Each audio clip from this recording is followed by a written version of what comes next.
So every year, the Secular Student Alliance recognizes outstanding awesomeness among our affiliate groups and the students that we serve. The reality of this, of course, is that all of you are out there every day doing amazing things. So this is not saying, here are the 6 groups that have done the cool stuff. This is our staff going through all of the groups and all of the awesome things you've done and painstakingly picking out the very, very best of the already amazing best that you guys are doing. So maybe we need to rename the awards, but for now we'll stick with the best awards. The first award we're going to be going through tonight is the Best Community Award. This group in the middle of the Bible Belt puts on movie screenings for its own members, holds group dinners, holds potlucks on a regular basis. When tornadoes swept through their community, they were out there participating in tornado relief efforts to help their friends and their community members.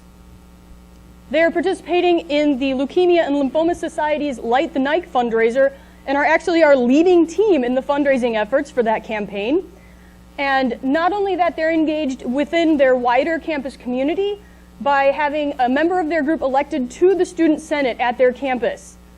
Not only are they having internal, but also external community involvement, I'd like to welcome to this stage the Alabama Atheists and Agnostics as the 2012 Best Community.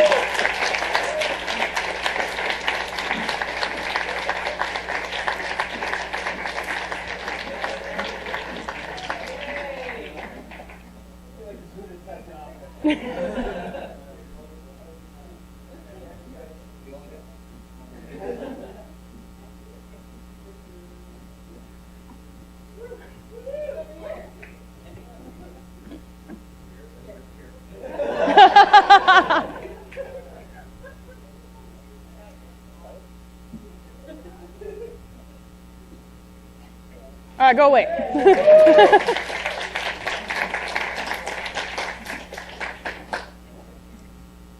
All right, our next award is the Best Activist. And unfortunately, this group isn't able to be here to accept their award in person tonight, so we'll take pictures of Og and Evan instead.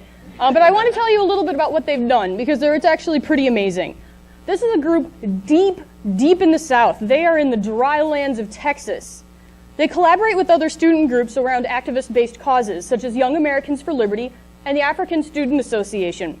But of course, and you're all going to groan and say, oh, when I say this, they're best known for Smut for Smut, the ever attention-gaining Bibles for Porn exchange they hold every year on their campus.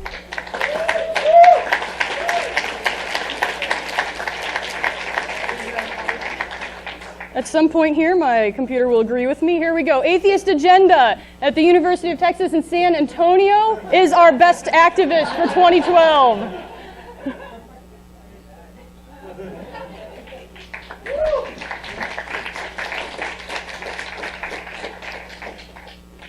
Next up is our Best Service Award. Service and community commitments being something that we're very fond of here at Secular Student Alliance, and it's actually a growing area among our affiliates. Over half of our groups now participate in some kind of community service on a regular basis, so go you guys. This group has really knocked the ball out of the park, though. In this group's home state, when Catholics decided to back out of taking care of orphaned children because of legislation that disallowed them from discriminating against LGBT individuals, this group stepped in to help and held a huge fundraiser to help raise funding for non-Catholic orphanages in their area. In December, they teamed up with their local chapter of Interfaith in Action and the biggest Catholic group on campus to organize an event to make the holidays brighter for local families in need. In keeping with group tradition, and near and dear to my own heart, they also continued to host one Red Cross blood drive per semester, encouraging all the members to come out and donate.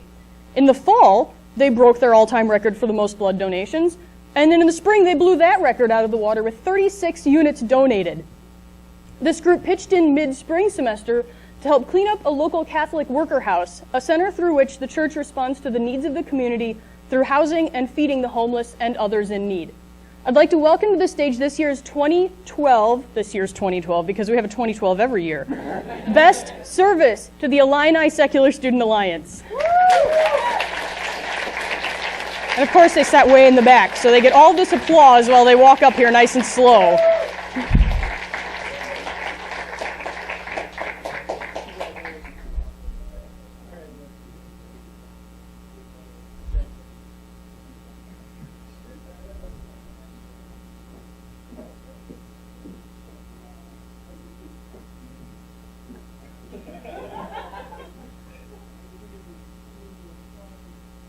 awkward smiles.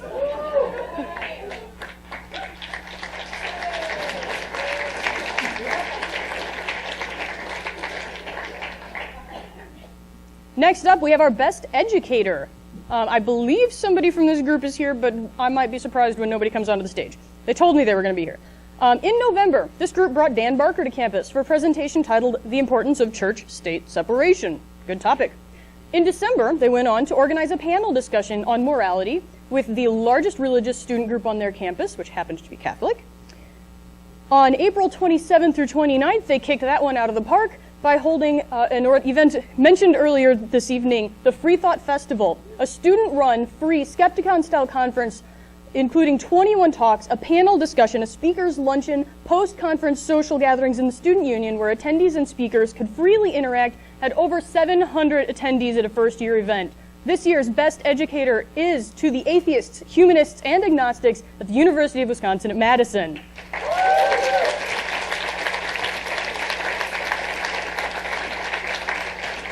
There we go. Don't stop, he's still coming.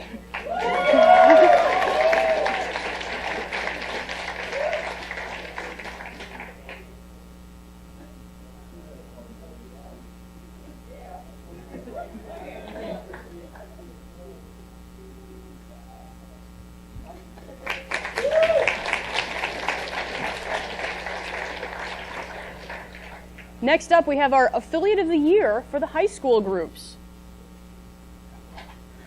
This year's group, while again they're not able to be here because they're coming from a pretty long way away, and it turns out traveling as a high school student can be a little challenging, this group overcame amazing administrative resistance to their group, being told time and time again that they weren't allowed to have a secular group for all sorts of varying and illegal reasons. And instead of giving up discouraged, this group continued to push back, continued to insist on their rights, and ultimately in April of this year, they were recognized as a student group at their high school. Not only that, but while they were fighting this administrative resistance, the school managed to raise $300 in materials to donate to their local Goodwill Center and held a bake sale with devil's food and angel cake and turning water into lemonade to benefit their city's local food bank. This year's high school affiliate of the year is the Secular Student Alliance at Smithson Valley. There they are. Give them a hand.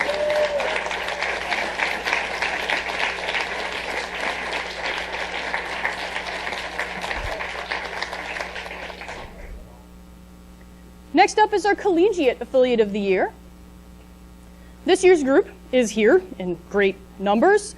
They brought in multiple speakers to educate their campus. Mr. Deity, also known as Brian Dalton, Daryl Ray, Greta Christina, and Ted Cox have all seen this lovely campus. They run a lending library for their members to check out books and materials. They host regular discussions. Despite making a conscious decision as a group to not engage in regular activism, this group still pulled together to protest the Westboro Baptist Church. Good call. They got together over the holidays and sponsored a local family in need to make their holiday a little brighter. They have worked with, this is going to give it away, Penn and Teller's team during the AIDS Walk. They hold Stone a Heathen for Amnesty International.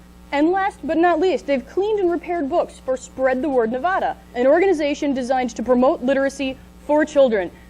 The 2012 Collegiate Affiliate of the Year, coming up here, guys, the Secular Student Alliance at the University of Nevada, Las Vegas.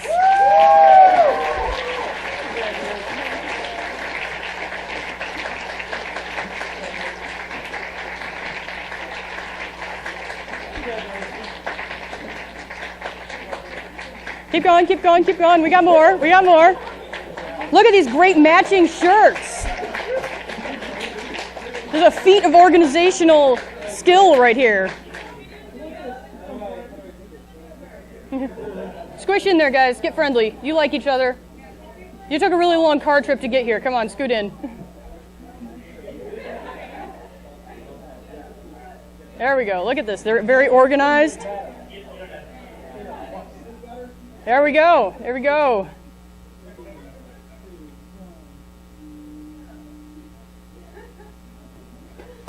Yeah, nicely done. If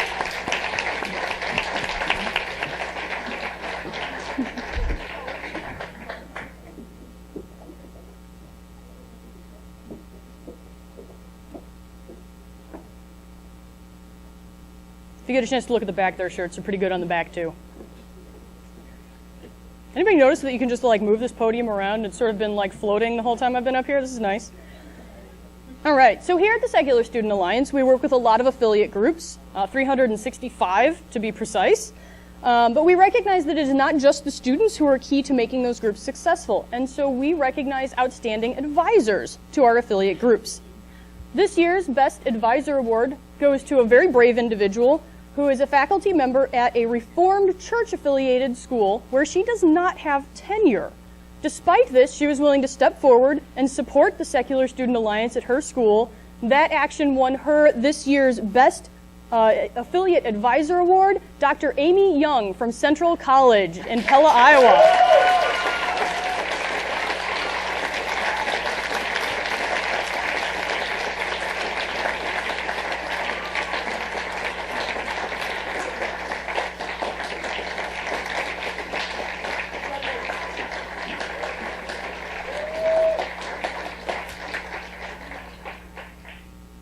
Also in the vein of recognizing those individuals who are not leaders of groups who are important to a group's success, we have a new award, Best Active Alumni. Now this year's Best Active Alumni is, again, not here to accept the award in person, but I have the best picture ever, so you're gonna like this. This year's Active Alumni was the go-to public debater for his group, does public debates with creationists to standing room only crowds. He secured the appearance of high-profile speakers, including Fred Edwards and Herb Silverman for his group, and founded monthly Science Sunday documentary screenings on neuroscience, cosmology, physics, and evolution. He often puts his own money into the group to help with group dinners and potlucks, but the biggest thing that this student was influential in was working with the group and the city council in the city in which his school is located to fight and ultimately overcome a mandatory prayer at city council meetings, replacing them with a moment of silence. For all of that combined, we're happy to provide this year's Best Active Alumni to Joshua Deaton from the University of North Carolina at Greensboro. Let's give it up for this gentleman right here.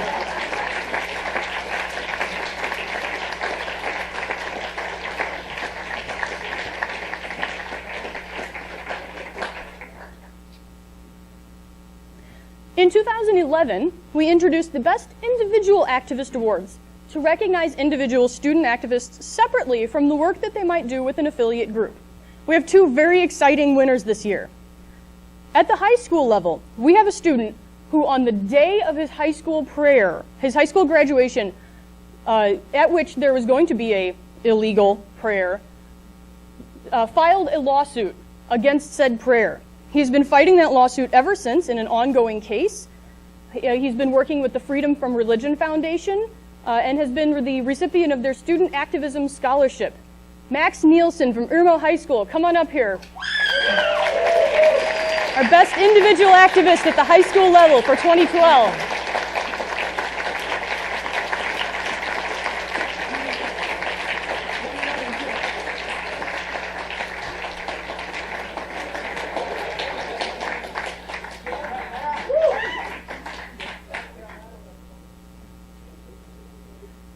And our last individual award for students for the evening is our Best Individual Activist at the college level. This person has done so much stuff that it not only took one but two nominations to get it all in, and I've consolidated it down as best I can here, so bear with me. And by the time we get done, I think you'll agree with me that she is the outstanding, deserved recipient of this award. This is one of the lead researchers and co-authors of the Sex and Secularism Report with Daryl Ray, which has been featured in British and Australian news sources and the Washington Post. She is a sex educator and volunteer for Planned Parenthood, leading several sex ed classes for teens. She's lobbied in her home state and to her local representative on women's rights issues, both in her state and on Capitol Hill. She founded the Kansas City Atheist Coalition, which has done philanthropy work with Christian homeless shelters and other charitable organizations, raising over $3,000 in the past year for charity. This group now has over 60 paid members and has been working with American atheists to hold the first ever regional atheist meet in that city. She's the co-president of the Society of Open-Minded Atheists and Agnostics on the Kansas campus. Oh, I said the state there. Coordinator for Reason Fest 2011 and 2012, drawing over 600 people from around the country to attend this two-day free conference. She's founded WeAreAtheism.com, the It Gets Better campaign for atheists, which was also written up in dozens of publications around the world, including the Huffington Post and Washington Post. She is one of 12 activist models from around the world for the Nude Revolutionary Calendar, a campaign for International Women's Day for women's rights around the world. Will you please help me welcome to the stage Amanda Brown, the 2012 Best Individual Activist. I don't know when she sleeps.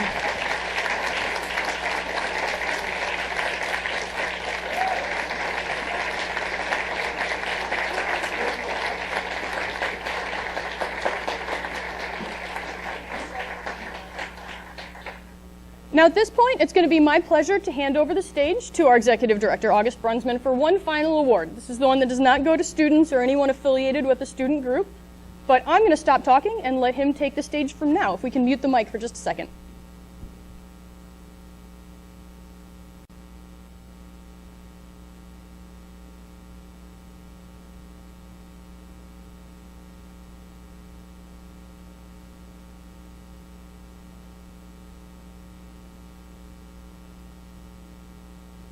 So, it seems to me that time should accumulate, like credit hours or dryer lint. But events that happened a year ago versus 8 years ago all seem to be equally distant in the past to me. All that time just seems to be projected on the flat screen of my memory, losing all of its depth. It doesn't seem to me like it was 8 years ago when we gave our first Freethought Backbone Award to Michael Newdow in 2004.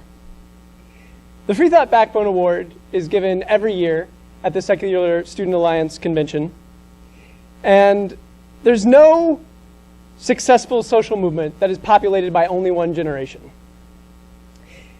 And what's more, it's important to know that those generations need not to only be together in a movement, but they need to honor one another. And the Freethought Backbone Award is a conduit for the student generation, such that it is, to recognize someone who has lived the kind of life that students would like to lead.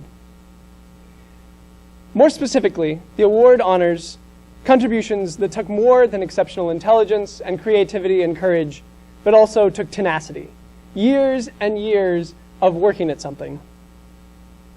We like to have a winner for the award whose history of activism is old enough to vote. The award is intended to honor those who have made exceptional and enduring commitments to the secular movement. Past award winners like Michael Newdow and Herb Silverman and Ellery Shemp have helped our movement through important legal fights. Other past winners like Larry Jones and Lori Lippman Brown have been organization builders. They've slowly built up institutions like the Institute for Humanist Studies or the Secular Coalition for America that work to advance the values of all secular Americans. Still, other past winners of the award, like Hemant Mehta and Dan Barker, have made their mark by writing books that have opened all of our minds and helped us embrace our identity as proud secularists. And then there's tonight's winner, who's actually done all three of these things. Back while still a journalism student at the University of Wisconsin-Madison, she helped found the Freedom from Religion Foundation. And the Freedom from Religion Foundation, FFRF for short, with 16,000 members today, is one of the behemoths within the secular movement in this country, and is an absolutely pivotal organization to shaping what it's like to be a secular American today. And it fights for the separation of church and state and educates about non-theism. Tonight's winner is, in addition to being a co-founder of the Freedom from Religion Foundation, is also its co-president and is the executive editor of its publication Freethought Today, which is the only active Freethought newspaper in the country. One of the many wonderful things that FFRF does, which makes it extremely fitting for this award, is that it has 3 student essay contests that recognize students for their writings and contributions to the secular movement. And one of those awards, the Bolton Essay Contest, which is aimed at students over 25 years of age, gives me an opportunity to apologize to any students who do not consider themselves part of, the younger generation, to realize that students in fact populate all generations, but bear with me. Tonight's winner has also helped to build the student movement by working directly with the Secular Student Alliance, both through the Freedom from Religion Foundation and by being a voting member of the Secular Student Alliance and being on our Speakers Bureau. Through the Freedom from Religion Foundation, she's also been involved in defending our legal rights in the courtroom. FFRF is involved in legal pursuits constantly. Indeed, I can't remember a time since I learned about FFRF years ago that it wasn't involved in one legal battle or another. They've gotten the Postal Service to stop using religious cancellations, caused numerous crosses and creches on public land to be moved. They've fought many graduation prayers and ended 51 years of unlawful Bible instruction at no place other than Dayton, Tennessee. Yes, Dayton, Tennessee, made famous by the Scopes Monkey trial. And they've done dozens of other things that would not have been possible without tonight's winner. Tonight's winner has also authored several important works in the secular canon. She compiled and edited Women Without Superstition, No Gods, No Masters, a work that does the incredibly important task of preserving the writings of women like Elizabeth Cady Stanton and Susan B. Anthony to more modern figures like Vashti McCollum or Teslima Nazarene.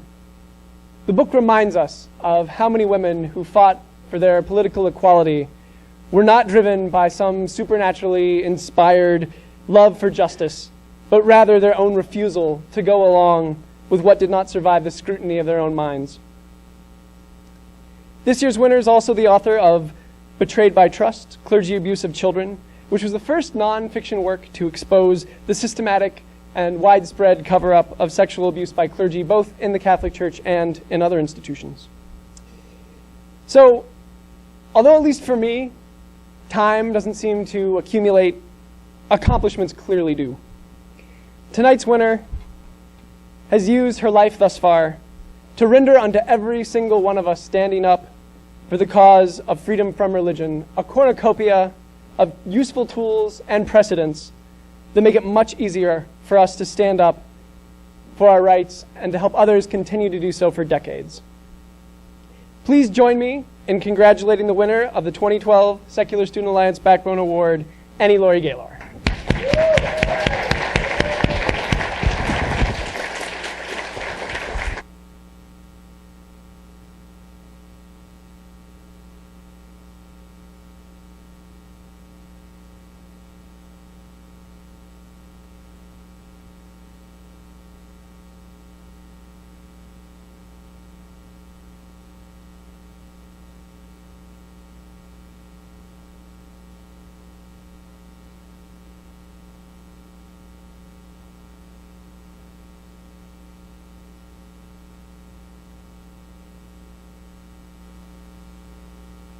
Everybody hear me? Yeah? Yes? Great. Well, thank you, August. That was a lovely introduction and to the Secular Student Alliance. You gave this award to Dan in 2009, and he has been joking with me that I had to work 3 years more to earn it. And in some ways, it hasn't taken much backbone for me to be a Freethought activist. I have no dramatic deconversion story like Dan, and wasn't that lucky for me. And I wanted to have a show of hands of how many people here grew up in Freethought homes. Pretty good. It's changing. There were no God genes in my family genetics. I'm a third-generation freethinker on my mother's side of the family, and I like to say I was like a secular Pippa. I grew up, God was not in his heaven, and all was right with my world. But growing up a freethinker, growing up an out-of-the-closet agnostic as I was in those days, did require some backbone. It still requires backbone to be a non-theist. And usually I talk about issues, but I thought I would talk about how I came to help co-found the Freedom from Religion Foundation, my personal story. And my parents, I'm very fortunate that my parents firmly believed that young minds should not be sullied by neurotic religious abstractions. But I think in an attempt to inoculate me against religion, when I was in the 4th grade, my mother purchased a Bible for me and gave it to me, and I was a great reader, and I was excited to be given a book. And I'll never forget how crestfallen I was and how confused I was when I opened that black cover and saw those onion skin papers and could not get beyond the baguettes. That's chapter 5 of Genesis. How many people really do get beyond that? In school, religion came up in elementary school a great deal. It was known that my family was not religious, and my classmates were shocked because even at that early age, they had already imbibed the great libel of religion against non-believers. And they did not know, as you and I know, as Nick Gallus knows, everyone here knows, that you can be good without God. And because I was quiet and studious and a good girl, they couldn't understand how I could be a non-believer. But mainly after they got over their shock, they were envious that I didn't have to get up and dress up on Sunday and be dragged to church. When I was in the 5th grade, I fell in love with the writings of Bertrand Russell. And this is going to date me, but his autobiographies did not come out until his 90s. So this was 1967, 68, 69, when I was in 5th, 6th, 7th grades. And I felt very lucky to follow him. And of course, the late 60s and early 70s were very exciting times to grow up, and especially for a young woman, because it was the beginning of the feminist movement. And in 1968, my mother, as a weekly editorial, she had a weekly newspaper, and she wrote the first editorial in the state of Wisconsin calling for legalization of abortion. And her phone at that point never stopped ringing. It still rings today.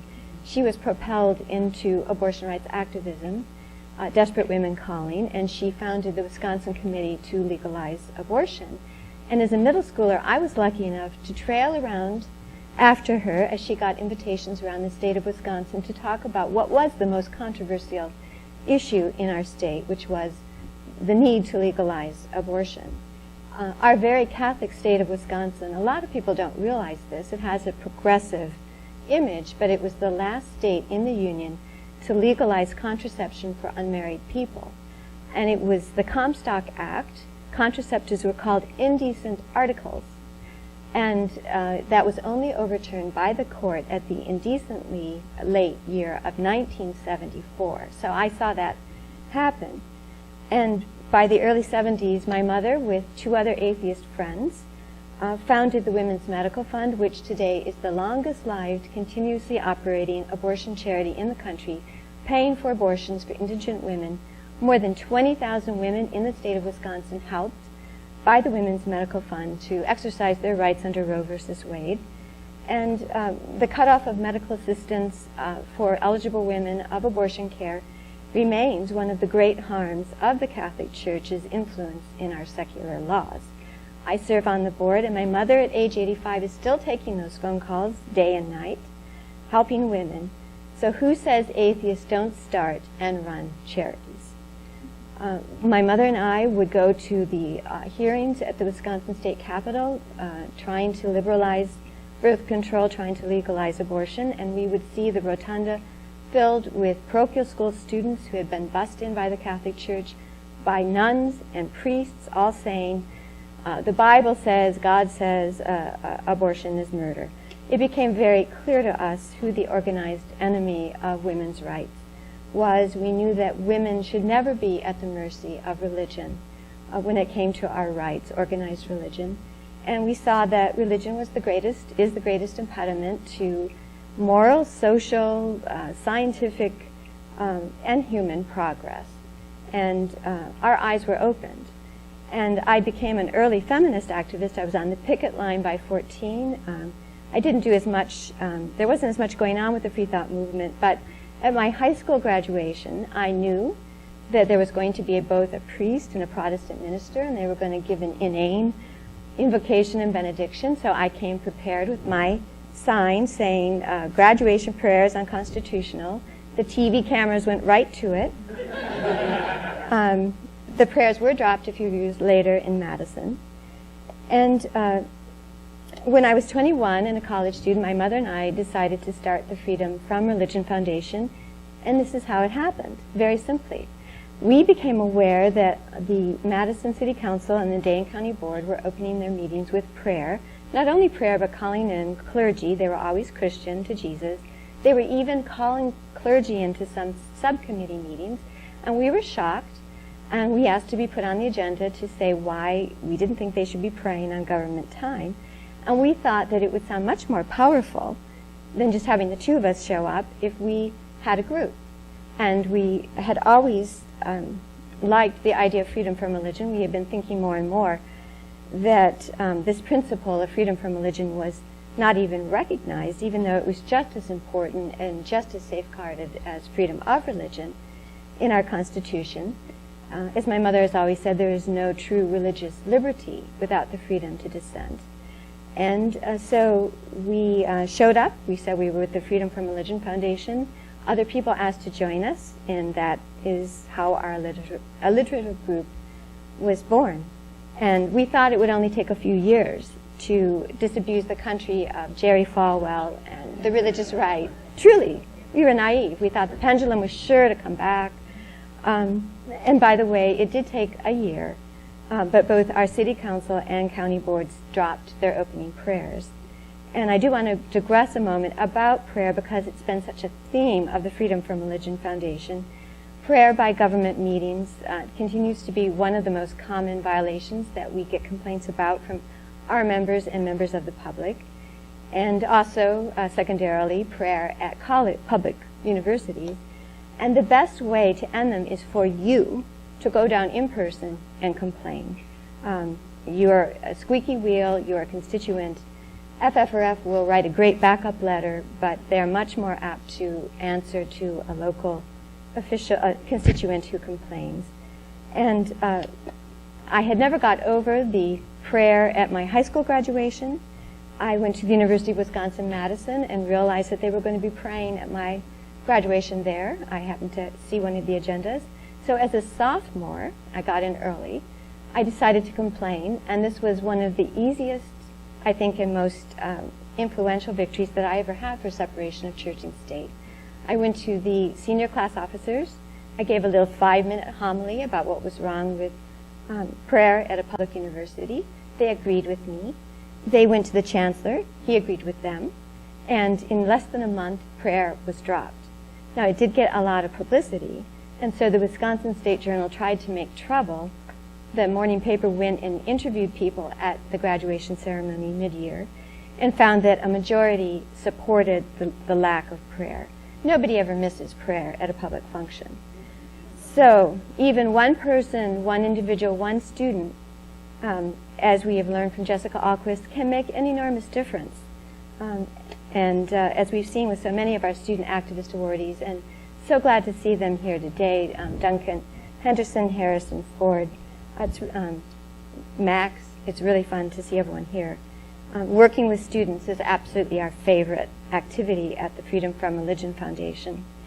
And as you know, speaking of prayer, we're going after the National Day of Prayer any way we can with these hostile standing requirements of the Supreme Court. We did just win a state appeals court victory against the Colorado Days of Prayer. But whatever it is, whether it's a day of prayer or a government meeting opening with prayer, being told by your government to show obeisance to a deity you do not believe in is not only a huge violation of the rights of conscience, but it's an injury to reason, because you cannot suspend the natural laws of the universe through wishful thinking.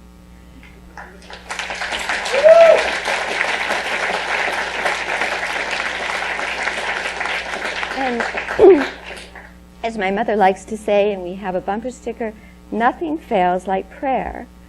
The cemeteries are full of people who prayed to live. The universe is full of unanswered prayers. If you're going to do it yourself. Our message in this election year to pious politicians is get off your knees and get to work.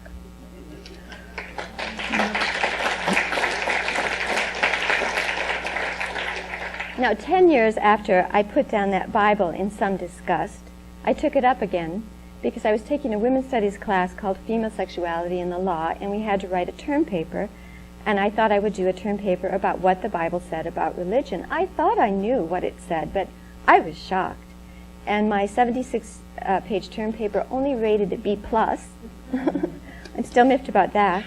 I turned it into a series of columns for a newspaper that I edited and published when I graduated called The Feminist Connection, and in turn those columns became the first book I wrote, which is called Woe to the Women, the Bible Tells Me So. And it's a primer about what the Bible says about women and sexism in that not very good book. And by the way, I think it's kind of amusing that writing that book is how I happened to meet my husband, a feminist book. Dan Barker read that book, and that's what had him contact the Freedom from Religion Foundation to ask for more information. But anyway, I graduated. I still stayed kind of a semi-student activist because the first lawsuit that I was a plaintiff in was against the University of Wisconsin-Madison. I was a plaintiff along with a current student. When you registered for classes at the University of Wisconsin for, I guess, decades and decades, there was a religious preference box, and it included a huge list of denominations, and they wouldn't tell you this, but they would give your name and your address and your phone number, this is pre-email, to any campus ministry that asked for it gratis. They were recruiting for the churches, so we sued and we stopped that. Since then, I've been in probably about a dozen lawsuits, but that was one of my favorite. The Freedom from Religion Foundation has grown from the original 2 of us to the nation's largest association of atheists and agnostics. In August, we are now almost 19,000. And thank you. We went from an all-volunteer group to now having, we were always very small until a few years ago, 3 or 4 people, but we now have 12 paid full-time staffers, and that includes 4 staff attorneys, and you're going to be hearing from one of them tomorrow, Andrew Seidel, our newest staff attorney. And as August said, one of our favorite things is our essay competitions, one for high school seniors who are college bound in the fall, one for currently enrolled college students, and one now for grad students, and that's how we found Andrew. And we also have student activist awards because we think, of course, the future is the most important thing to invest in for free thought. The Freedom from Religion Foundation has brought nearly 60 lawsuits since we began, and we've ended countless constitutional violations entangling religion and government. Every lawsuit we ever took we should have won, but we've had many, many victories. Our latest, as August and Liz pointed out, is the lawsuit in South Carolina with Max and 2 other very brave, currently enrolled South Carolina high school students who were asked to pray. Max was put in a room with other students and told, we're going to vote on whether to pray at our graduation. And whenever that happens, guess what happens? They always vote to pray. And it's the worst kind of violation of graduation prayer because it pits students against students. And although Max has gone on to graduate, in order to continue the case, we needed other students to come forward, and we got, I think it's a sophomore and a junior. And they're out of the closet, and they're very brave in South Carolina. Let's see. I don't think I can read all my handwriting here, but I wanted to say that, oh, I've lost my last page. I think not.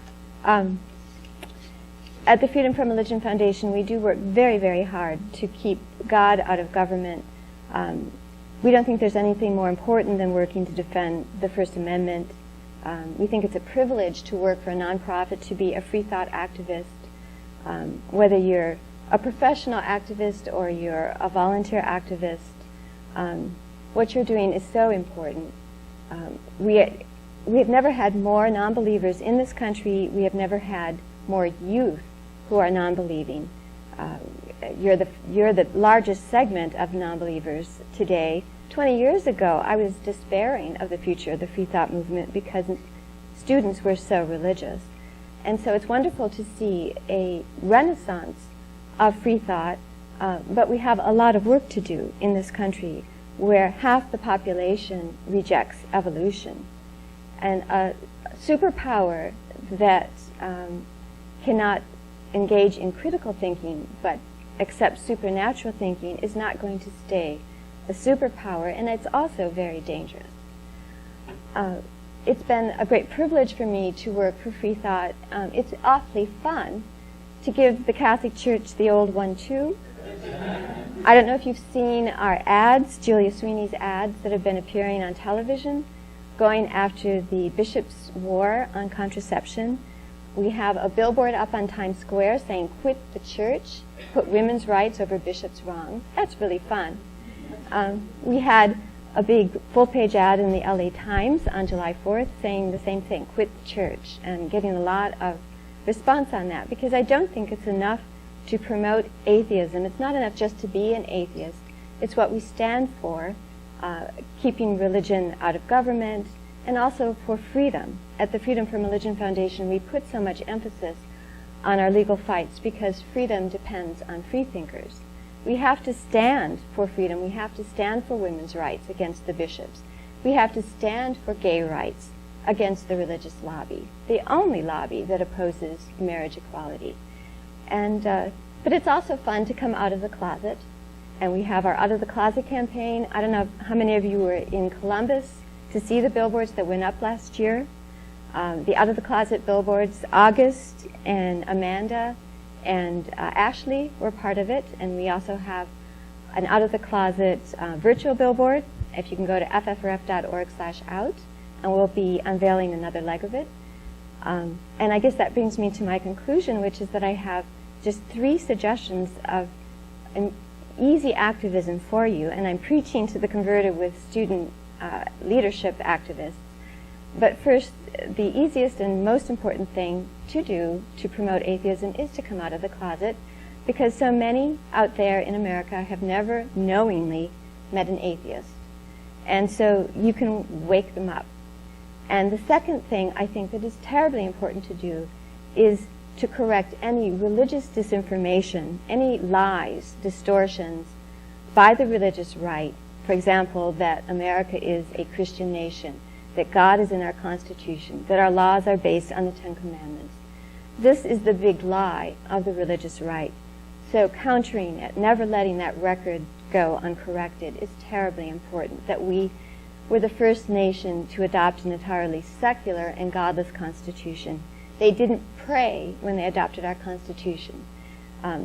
Write those letters to the editor. Put those comments on the comment sections of online news articles. Never let those big lies go uncorrected.